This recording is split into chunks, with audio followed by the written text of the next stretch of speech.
தற்போது ஒரு அண்மை செய்தி. இலங்கையில் இருந்து தாயகம் திரும்பியவருக்கு இந்திய குடியுரிமை சான்றிதழ் வழங்க மதுரை உயர்நீதிமன்ற கிளை அமர்வு உத்தரவு பிறப்பித்துள்ளதை அண்மை செய்தியாக பார்த்து வருகிறோம். கூடுதல் விவரங்களை செய்தியாளர் சிவா வழங்க கேட்கலாம். சிவா, கூடுதல் விவரங்கள்.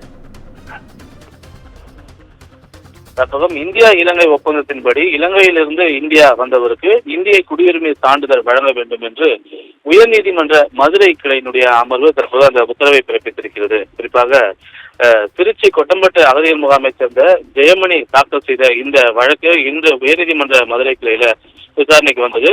இந்த வழக்கு தொடர்பாக அவர் நீதிமன்றத்தில் தெரிவித்திருக்கக்கூடிய கருத்து என்பது 1990ஆம் ஆண்டு இந்தியாவிற்கு வந்த அவருக்கு இலங்கை ஒப்பந்தத்தின் படி இந்திய குடியுரிமை அப்போது திருப்பூர் வட்டாட்சியர் மூலமாக வழங்கப்பட்டது என்றும், இந்த நிலையில்தான் தன்னுடைய வெளிநாடு செல்லக்கூடிய கடவுச்சீட்டில் குளறுபடி இருந்ததை சுட்டிக்காட்டி மண்டல சிறப்பு துணை ஆட்சியர் ஆய்வு செய்து தங்களுக்கு இலங்கை அகதிகள் என சான்றிதழ் அளித்தார் என்றும், ஏற்கனவே திருப்பூர் வட்டாட்சியர் அளித்த இந்திய குடியுரிமை சான்றிதழை உறுதி செய்து மண்டல சிறப்பு துணை ஆட்சியர் வழங்கிய இலங்கை அகதிகள் என்ற சான்றிதழை ரத்து செய்து உத்தரவிட வேண்டும் என்று கோரி இந்தியாவில் இருக்கக்கூடிய குடியுரிமை வழங்க வேண்டும் என்று தெரிவித்திருந்தார். இந்த வழக்கை நீதிபதி சுவாமிநாதன் விசாரித்து வழங்கிய உத்தரவு என்பது மனுதாரருக்கு திருப்பூர் வட்டாட்சியர் வழங்கிய சான்றிதழ் சரியானதுதான் என்றும், மண்டல சிறப்பு துணை ஆட்சியர் வழங்கிய உத்தரவு ரத்து செய்யப்படுகிறது என்றும், அந்த மனுதாரருக்கு இந்திய குடியுரிமை சான்றிதழை காலதாமதமின்றி உடனடியாக வழங்க வேண்டும் என்ற ஒரு உத்தரவை தற்போது நீதிபதி சுவாமிநாதன் பிறப்பித்திருக்கின்றார்.